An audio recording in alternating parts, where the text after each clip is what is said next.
मैं अयोध्या की महान जनता का धन्यवाद देता हूं कि उन्होंने कम्युनल पॉलिटिक्स का समापन किया है। इन्हीं के विधायक ने मंत्री जी का अपहरण कर लिया। जिन्होंने गोली चलाई वो आपका राम मंदिर बना रहे हैं।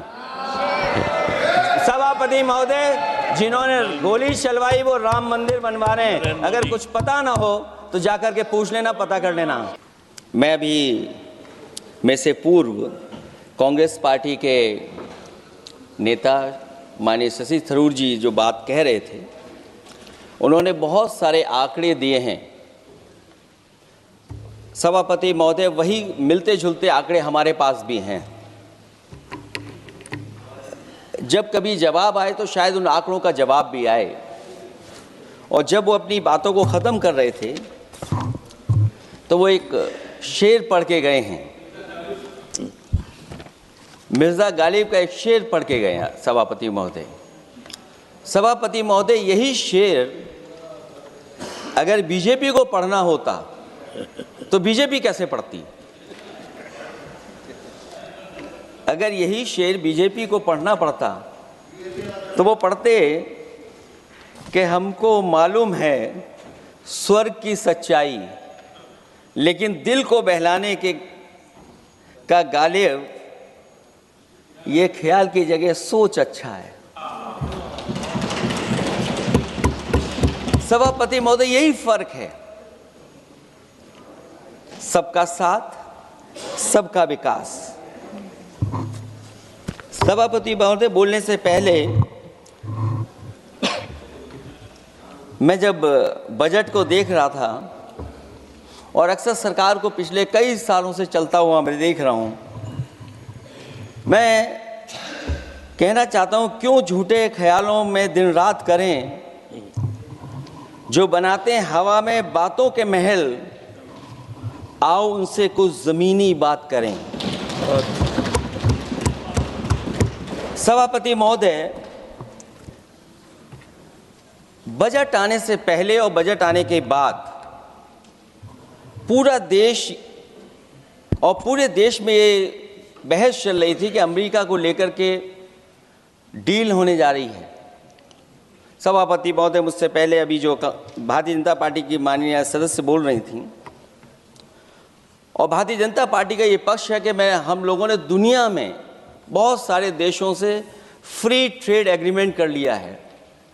सभापति महोदय, मैं भारतीय जनता पार्टी की सरकार से जानना चाहूँगा, अभी कितने देश और बचे हैं जिससे आप फ्री ट्रेड एग्रीमेंट नहीं कर पाए हैं? कुछ ऐसे भी देश बचे होंगे शायद जिनसे आपकी इच्छा होगी कि हम फ्री ट्रेड एग्रीमेंट कर लें। और सभापति महोदय, का फ्री ट्रेड एग्रीमेंट हो भी जाते हैं। जो लोग कभी रुपए के बारे में बहुत चिंता करते थे, कभी कभी उम्र से, कभी कभी दूसरे लोगों के उससे जोड़ देते थे, इतने सब फ्री ट्रेड एग्रीमेंट होने के बाद और अमेरिका से डील नहीं ढील हुई है, उसके बाद हमारा रुपया कहाँ पहुंचेगा? और अगर यही डील होनी थी तो 11 महीने इंतजार क्यों कराया?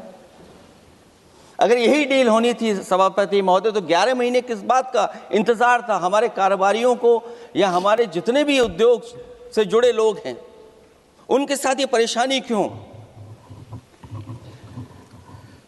बजट पर सबसे पहला सवाल यही है कि डील पहले बनी है बजट।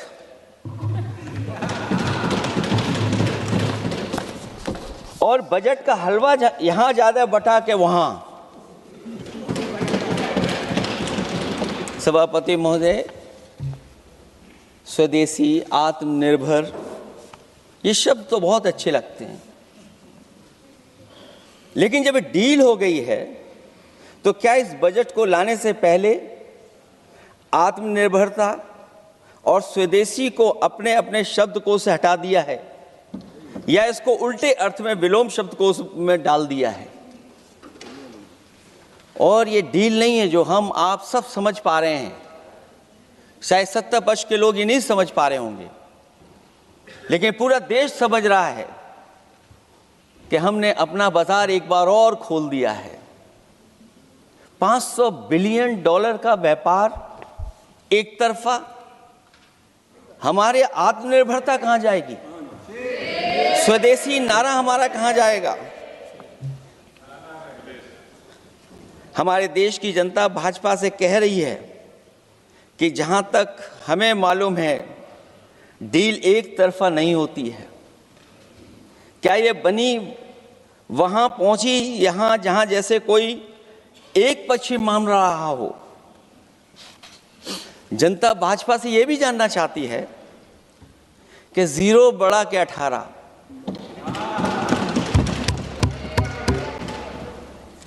सभापति महोदय, भाजपा का समझौता गणित क्या ये है कि 18 0 के बराबर है?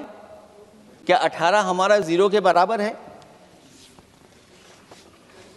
देश के किसानों, दुकानों, उद्योगों को बचाने के लिए खोखले शब्दों के अलावा भाजपा के पास कोई और सुरक्षा कवच या संरक्षण योजना है कि नहीं है? इसलिए मैं सभापति महोदय कहना चाहता हूं, ये बजट दिशाहीन है। इस बजट में कोई विजन नहीं है कि 2047 तक हमारा देश विकसित भारत बन जाएगा। और हम जैसे लोगों को, समाजवादियों को तो सरकार से पहले ही उम्मीद नहीं थी, और जिस सरकार से उम्मीद न हो उसकी बजट से क्या उम्मीद होगी। इस बजट में पीडीए के लिए कुछ भी नहीं है। कोई योजना दलित, पिछड़ा, महिला, गरीब, अल्पसंख्यक या नवयुग के विकास के लिए नहीं लाई गई है। ऐसा लग रहा है कि सरकार ने इनके बारे में सोचना ही छोड़ दिया है। और अगर जीडीपी हमारी 7% है और नॉमिनल जीडीपी की ग्रोथ केवल 8% है, जो कि लगभग 12% होनी चाहिए थी, इसके कारण लोगों के हाथ में कम पैसा है। और कारण ये भी लगता है कि हमारा प्राइवेट इन्वेस्टमेंट नहीं आ पा रहा है। पूरे देश के सभी राजनीतिक दल चिंतित रहते हैं इस डील के बाद हमारे किसानों का हाल क्या होगा। और जब सब कुछ विदेश से ही आएगा तो हमारा किसान भारत में क्या उगाएगा, जमीन पर क्या उगाएगा और क्या बेच पाएगा। सभापति महोदय, सरकार ने बड़ा बजट पेश किया, कहा कि हम एग्रीकल्चर इंफ्रास्ट्रक्चर तैयार करेंगे, एग्रीकल्चर इंफ्रास्ट्रक्चर से हम मंडियां तैयार करेंगे, बाजार तैयार करेंगे, एमएसपी लागू करेंगे। हमारे किसान जब काले कानून के खिलाफ लड़ रहे थे, बड़ी संख्या में जान चली गई, उसके बाद सरकार कहीं पीछे हटी और उन्होंने काले कानून वापस लिए। लेकिन आज भी किसानों को जो कानूनी गारंटी मिलनी चाहिए वो अभी तक एमएसपी की कानूनी गारंटी सरकार नहीं दे पाई है। और जो तेज क्रॉप और हॉर्टिकल्चर क्रॉप और दूध को लेकर के सरकार दावा करती है कि हम सब्जियां इतना, हॉर्टिकल्चर क्रॉप्स हमारी इतनी ग्रो कर गई हैं, हम दुनिया में इतना पैदा कर रहे हैं। दूध के जब आंकड़े बताते हैं कि दुनिया में हम दूध का उत्पादन इतना कर रहे हैं, और अगर आपका बजट ही विकसित भारत का बजट है तो हमारे हॉर्टिकल्चर क्रॉप्स और जो हमारा किसान दूध का उत्पादन कर रहा है, दूध का उत्पादन हो रहा है, उसके लिए एमएसपी की गारंटी कब देंगे आप लोग? जब हम अपनी बेटी की विदा करेंगे तो कुछ सोने का एक सामान खरीद करके दे देंगे उसको? जैसे जैसे बीजेपी की सरकार चली और आगे बढ़ती गई, 12 साल ऐसे हैं आ गए कि अब तो चांदी तो दूर। अगर यही सरकार चलती रही तो लोहे पर पीतल चढ़ाकर भी गरीब अपनी बेटी की विदाई नहीं करा पाएगा। कैसे अपने भविष्य के लिए 2 पैसे जमा कर पाएगा? मतलब आज क्या खाएगा, कल के लिए क्या बचा पाएगा? ये किसानों के बड़े सवाल हैं। जो बजट बनाते हैं वो आम जनता का ना उसमें जिक्र है ना फिक्र रहती है। और अगर फिक्र होती उनको तो किसान की खाद समय पर मिल जाती, उनको बीज समय पर मिल जाता, सस्ती बिजली उपलब्ध हो जाती, सिंचाई मुफ्त हो जाती थी। और मुझे याद है सभापति महोदय, समाजवादी सरकार में हम लोगों ने किसानों की सिंचाई मुफ्त करने के भी फैसले लिए। कीटनाशक दवाइयां कितनी महंगी हैं और सरकार ने किसानों को अपने हाल पे छोड़ दिया। मंडियों पे कहीं कोई खरीद नहीं है, और अगर खरीद हुई है तो सरकार बताए कि धान, आलू या गेहूं की खरीद में तो मिल जाती है उसको कीमत, लेकिन धान और आलू जैसी फसलों पर कोई सरकार कीमत नहीं दे पा रही है। जिस समय भारतीय जनता पार्टी के उस समय के स्वास्थ्य मंत्री और मैंने मिलकर के उसका उद्घाटन किया था, उसके बाद जो प्रचार में तो ये बहुत आगे हैं। प्रचार में तो ये कहते हैं कि हर डिस्ट्रिक्ट में हर हॉस्पिटल, हर डिस्ट्रिक्ट में एक हॉस्पिटल या मेडिकल कॉलेज, लेकिन सच्चाई तो ये है कि इन हॉस्पिटलों में इलाज नहीं है, दवाई नहीं है, ऑपरेशन के लिए कहाँ जाना पड़ता है, भटकना पड़ता है। और जिस तरीके से अभी जिन लोगों ने इंश्योरेंस या LIC में किस्त दी होगी वो जानते होंगे कि महंगाई कम नहीं हुई है, महंगाई बढ़ी है, किस्तें बढ़ गई हैं। मैं उत्तर प्रदेश से आता हूं, जहां पर प्रधान संसदीय क्षेत्र है। राजमाता पूजनीय अहिल्याबाई होलकर जी, उनकी मूर्ति थी, उसको बुलडोजर से तोड़वा दिया। सभापति महोदय, कोई कल्पना कर सकता है एक मणिकर्णिका घाट जो हमारी पौराणिक पहचान रही, सदियों से हमारी विरासत की पहचान रही, सनातनी काशी की विरासत रही, वहां पे इनकी सरकार ने प्रधान संसदीय क्षेत्र में बुलडोजर चला करके हमारी पूजनीय अहिल्याबाई होलकर की मूर्ति को इन्होंने तोड़ने का काम किया। और सभापति महोदय, केवल एक मूर्ति नहीं, वहां पर अगर हम गिनती करेंगे, एक नहीं, दो नहीं, तीन नहीं, चार नहीं, पांच नहीं, 6 नहीं, 7 नहीं, लगभग 100 मंदिरों को तोड़ने का काम इसी सरकार में हुआ है। केवल मंदिर नहीं तोड़े गए सभापति महोदय, एक antique bell donated by Nepal नरेश, जो घंटा बजता था, सभापति महोदय, जो घंटा बजता था, नेपाल नरेश जिन्होंने गिफ्ट किया था, वो घंटा भी लापता है।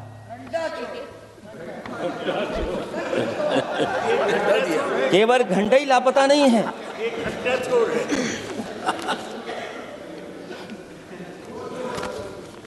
सभापति महोदय,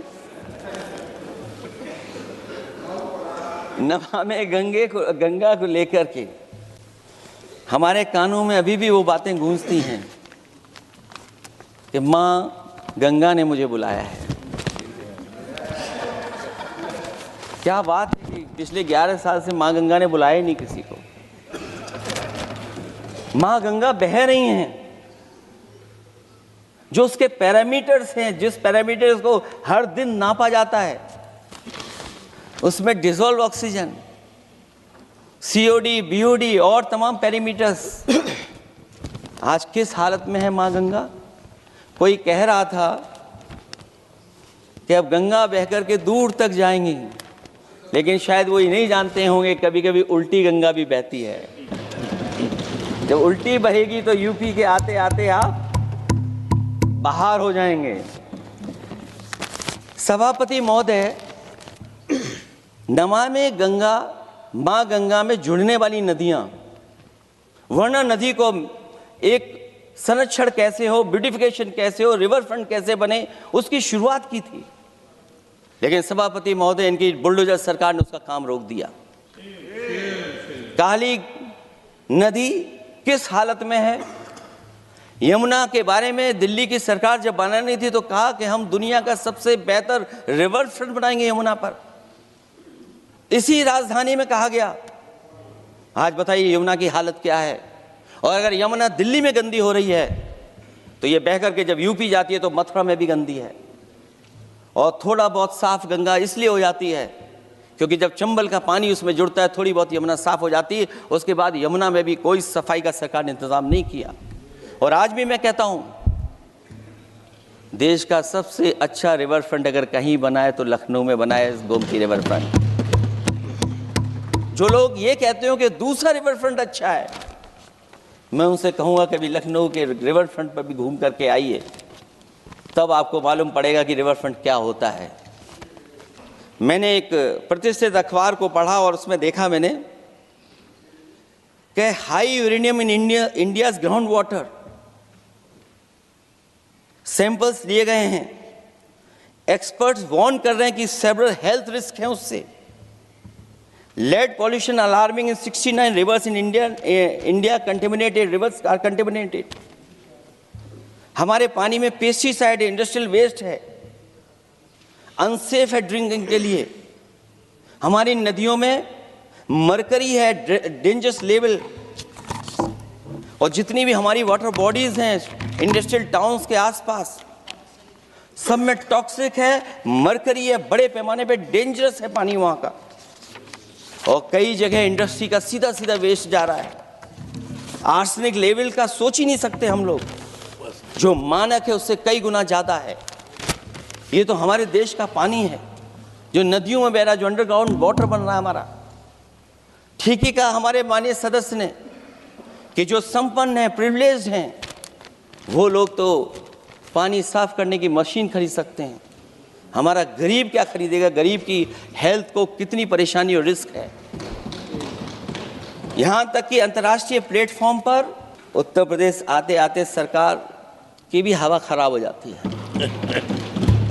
सरकार सबको डराती है, लेकिन सरकार को कोई नमस्कार न करे उसको नहीं डरा सकते। हमने तो कहा कि तुम लखनऊ से गए हो, लखनऊ का जो अदब है, लखनऊ का जो हमारी पहचान है, कम से कम अगर नमस्कार नहीं कर सकते तो आदाब तो कर ही देते वहां जाकर। जिस तरीके से आरक्षण पर खिलवाड़ हो रही है उसकी कोई कल्पना नहीं कर सकता था। विकसित भारत तभी विकसित भारत माना जाएगा जब हमारे पिछड़े, दलित, आदिवासी, अल्पसंख्यक मुसलमान भाई को बराबर का हक मिलेगा। और जब तक हक नहीं मिल रहा उनको, तब तक शायद विकसित भारत का देखने का सपना आधा अधूरा है। सुप्रीम कोर्ट ने 16 जनवरी को एक फैसला पलट दिया। हाई कोर्ट के फैसले को पलटते हुए फैसला सुनाया कि यदि आरक्षित वर्ग का कोई उम्मीदवार बिना किसी छूट का लाभ लिए अगर अनारक्षित वर्ग से ज्यादा नंबर प्राप्त करे तो उसे अनारक्षित वर्ग में सेलेक्ट किया जाएगा। क्या सुप्रीम कोर्ट भी कह रहा है? हमारे सरकार की भी नियत है कि सबको आरक्षण मिलना चाहिए जिनका हक हो। हमारे प्रधानमंत्री जी भी कहते हैं हम पिछड़े हैं। हमारे दूसरे नंबर के नेता, क्योंकि उन्हें सनातनी बनना था, अपना धर्म बदल के दूसरा धर्म लिख लिया उन्होंने। तो कम से कम पिछड़ों का तो ख्याल करिए आप। जब पिछड़ों का ख्याल करोगे तभी आपका देश विकसित बनेगा, भारत विकसित बनेगा। अगर आप पिछड़ों को छोड़ देंगे, दलितों को छोड़ देंगे, आदिवासियों को छोड़ देंगे, अल्पसंख्यक भाइयों को छोड़ देंगे, तो आप कैसे विकसित भारत बनाएंगे? एक आर्थिक बराबरी है, दूसरी सामाजिक बराबरी है। और मुझे लगता है बजट से ना आर्थिक गैर बराबरी दूर हो रही है, ना सामाजिक गैर बराबरी दूर हो रही है। और इनकी सरकार में कितना भेदभाव है। सभापति महोदय, केवल चुनाव जीतने के लिए सोचिए, एक 72 साल के बुजुर्ग पर, मोईद खान साहब, आप जानते होंगे आपके क्षेत्र में, मदरसा टाउन एरिया। सभापति महोदय, बीजेपी का लक्ष्य केवल है चुनाव जीतना। इन आंकड़ों से क्या मतलब? और आंकड़ों के अगर ये ठीक आंकड़े होते सभापति महोदय, तो इन्होंने कहा था कि बुलेट ट्रेन हम 1 लाख करोड़ की बनाएंगे। आज बुलेट ट्रेन 2 लाख करोड़ की कैसे हो गई? हमारे बंगाल, बिहार और यूपी में क्यों नहीं? और अगर आप हाई स्पीड बुलेट ट्रेन लाना चाहते हैं तो 1 लाख करोड़ का बजट दिया था, 2 लाख करोड़ बजट हो गया।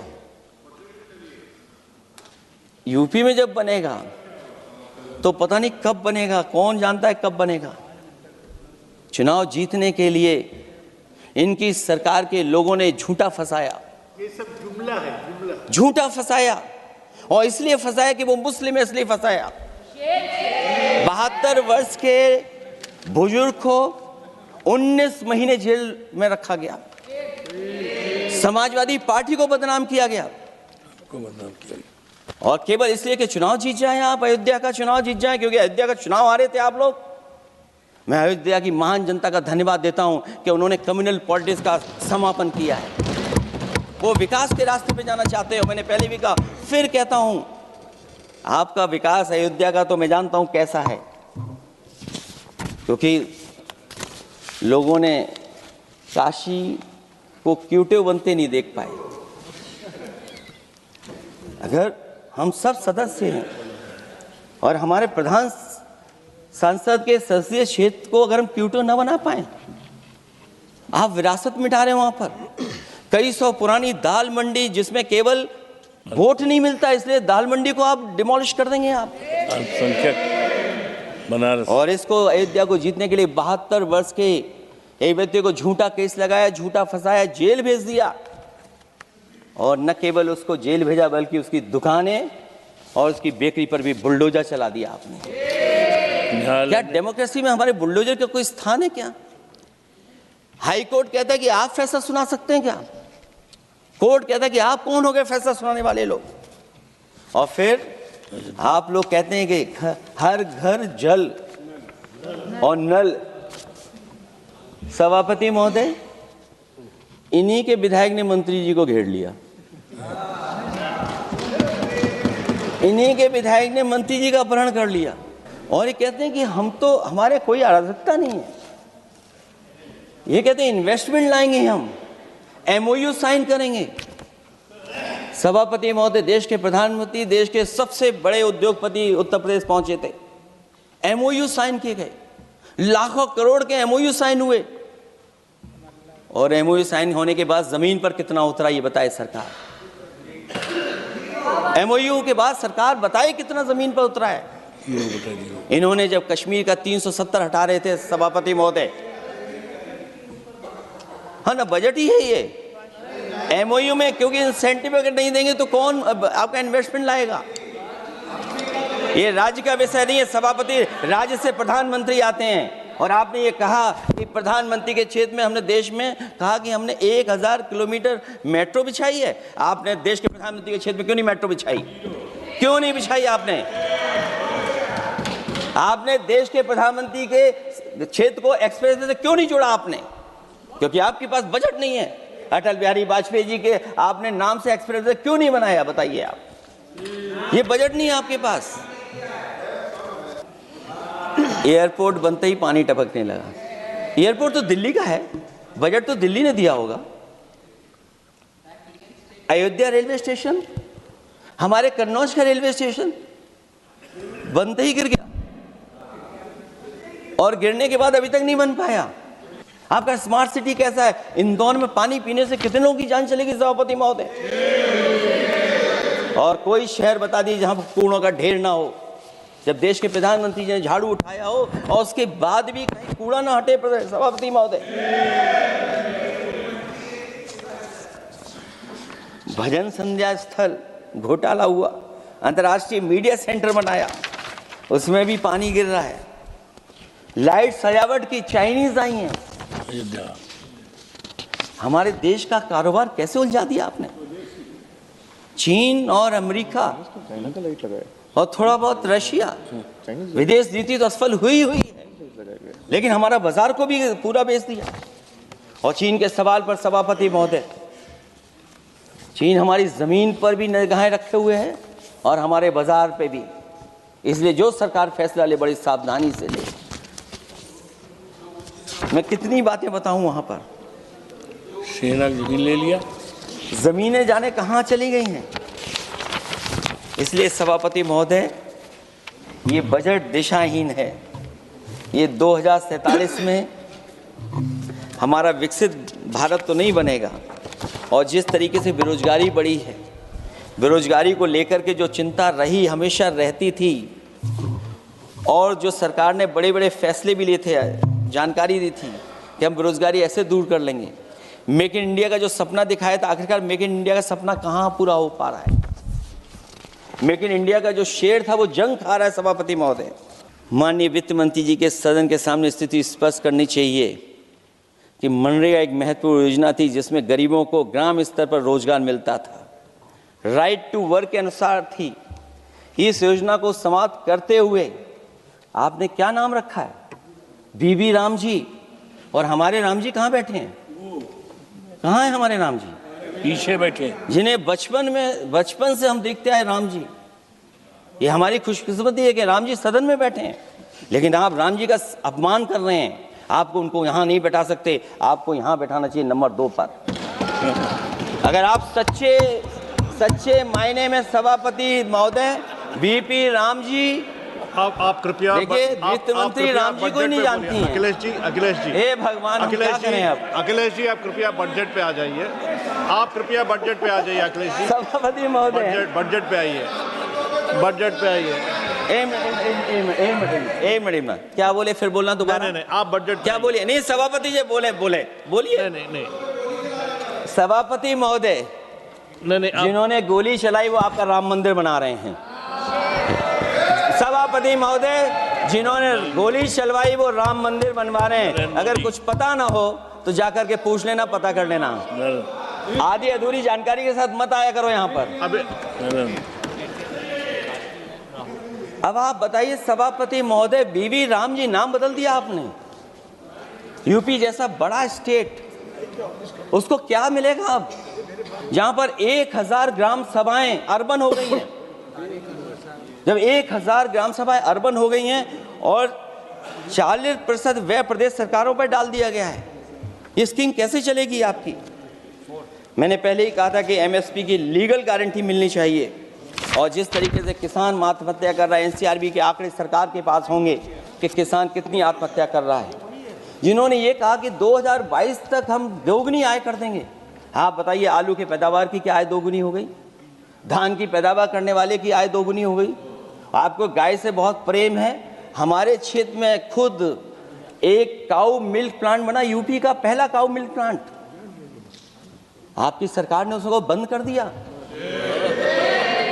आप कहते गाय की सेवा करो, लेकिन पहला यूपी का काऊ मिल्क प्लांट वो आपसे बंद हो गया। अगर शायद हम ऊंट के मिल्क की चॉकलेट बना रहे होते उस प्लांट से, तो वो प्लांट चलता रहता। आय दोगुनी कितनी हुई है बताएं सरकार? मत्स्य पालन और पशुधन विकास की तरफ सरकार का कोई ध्यान नहीं है। सरकार का कहना है कि वित्त अच्छी हुई है, लेकिन क्या कारण है कि एफडीआई में लगातार कमी आ रही है? विदेशी इन्वेस्टर्स क्यों बाहर ले जा रहे हैं? भारत में इन्वेस्ट करने के लिए क्यों नहीं इच्छुक हैं? और शेयर मार्केट क्यों इतनी जल्दी गिर जाता है? रुपए के मूल्य में डॉलर के विरुद्ध निरंतर गिरावट आ रही है। और इसके बाद सभापति महोदय, इस डील और ढील के बाद हमारा रुपया कहाँ होगा, ये सरकार जरूर बताए हमें। मैन्युफैक्चरिंग में कोई सुधार नहीं हो रहा है। अभी भी हम जीडीपी के 15% पर मैन्युफैक्चरिंग पर निर्भर हैं, जबकि मैन्युफैक्चरिंग के शेयर मेक इंडिया के अनुसार अभी तक 25% होना चाहिए था। इससे स्पष्ट लगता है कि मेक इन इंडिया, आत्मनिर्भर भारत और पीएलआई योजना सफल नहीं हो पाई हैं, और उसी का परिणाम है कि आज हमारे नौजवानों को रोजगार और नौकरी नहीं मिल पा रही है। सरकार उद्योगपतियों के साथ खड़ी है। सरकार द्वारा लेबर कोड्स लाए गए हैं, जिन लेबर रिफॉर्म्स के रूप में दर्शाया जा रहा है वो लेबर कोड एम्प्लॉयर के हित में है, लेबर के पक्ष में नहीं है और मजदूरों के नहीं है। अब अधिकांश उद्योगों द्वारा लेबर को कोई भी नौकरी से निकाला जा सकता है। इतना तानाशाही होगी कि जब चाहेंगे तब निकाल देंगे। उनके 8 घंटे से अधिक काम कराया जा सकता है। परमानेंट एम्प्लॉयमेंट की बजाय कॉन्ट्रैक्चुअल एम्प्लॉयमेंट की व्यवस्था की है सरकार ने। सोचिए, यही सरकार है कि सबका साथ सबका विकास। एयर पॉल्यूशन को लेकर के मैं पहले ही कह चुका हूँ, और शहरी विकास तो इनका मैंने क्यूटो को मैं देखा है, इसलिए उस क्यूटो के बारे में मैं ज़्यादा नहीं कहना चाहता हूँ। अंत में मैं इतना ही कहूँगा कि स्वास्थ्य और शिक्षा के केवल 10% और 14.2% बजट बढ़ाया गया है, जबकि पिछले वर्ष का पूरा बजट इन दोनों मदों में खर्च ही नहीं किया गया है। आखिरकार सरकार बताएगी खर्च क्यों नहीं हुआ, आखिर क्या कारण है, किसकी वजह से खर्च नहीं हुआ है? जल जीवन मिशन में 50,000 करोड़ रुपए खर्च नहीं हो पाए हैं, और प्रधानमंत्री आवास योजना में 40,000 करोड़ रुपए, और हमारे देश के प्रधानमंत्री ने गांव गोद लिया था। वो लगता है उस गांव को अनाथ छोड़ दिया है प्रधानमंत्री जी ने। वो गांव ही अनाथ छोड़ दिया है। आरबीआई के डेटा के अनुसार इनकम में जो नीचे 80% हैं, उनकी इनकम का शेयर 36% से घट करके 32% हो गया है और हर वर्ष में रियल वेजेस 2% कम हो रही हैं। आखिरकार इसका कारण क्या है? मुझे उम्मीद है सरकार बताएगी कि इसका कारण क्या है कि जिसकी वजह से लगातार गिरावट होती जा रही है। मैं रैंकिंग में नहीं जाना चाहता हूं कि हमारी रैंकिंग कहां है, गैर बराबरी की रैंकिंग में हम कहां पहुंच गए हैं, हम कितना नीचे पहुंच गए हैं। जो तरह तरह की रैंकिंग समय समय पर आती हैं, उन रैंकिंग के बारे में सरकार को ज़रूर पता होगा कि हम एजुकेशन इंडेक्स में कहाँ हैं दुनिया में, हम हेल्थ इंडेक्स में कहाँ हैं दुनिया में, और जो एयर क्वालिटी के इंडेक्स है उसमें हम दुनिया में कहाँ हैं। इसलिए सभापति महोदय, मैं अंत में इतना ही कहना चाहता हूँ कि ये बजट दिशाहीन है। 2047 तक विकसित भारत तो नहीं बनेगा, लेकिन हमारे गरीबों के साथ बहुत अन्याय होगा। जिस तरह एआई पे बात की गई है, एआई अगर अच्छाई और भलाई के लिए हो तो अच्छी बात है, लेकिन पता नहीं भारतीय जनता पार्टी पे कितना रिसोर्सेज हैं कि एआई और जितना भी हमारा वो है जो बजट है, वो सबसे ज़्यादा खर्च वो करते हैं दूसरों को बदनाम करने के लिए। इसलिए इन्हीं शब्दों के साथ मैं सभापति महोदय का धन्यवाद देता हूँ। मैं उम्मीद करता हूँ कि सरकार इस बजट को गरीबों की तरफ मोड़ेगी, पीडीए के लोगों की तरफ मोड़ेगी, जिससे वो भी मुख्य धारा में खड़े हो सकें। बहुत बहुत धन्यवाद।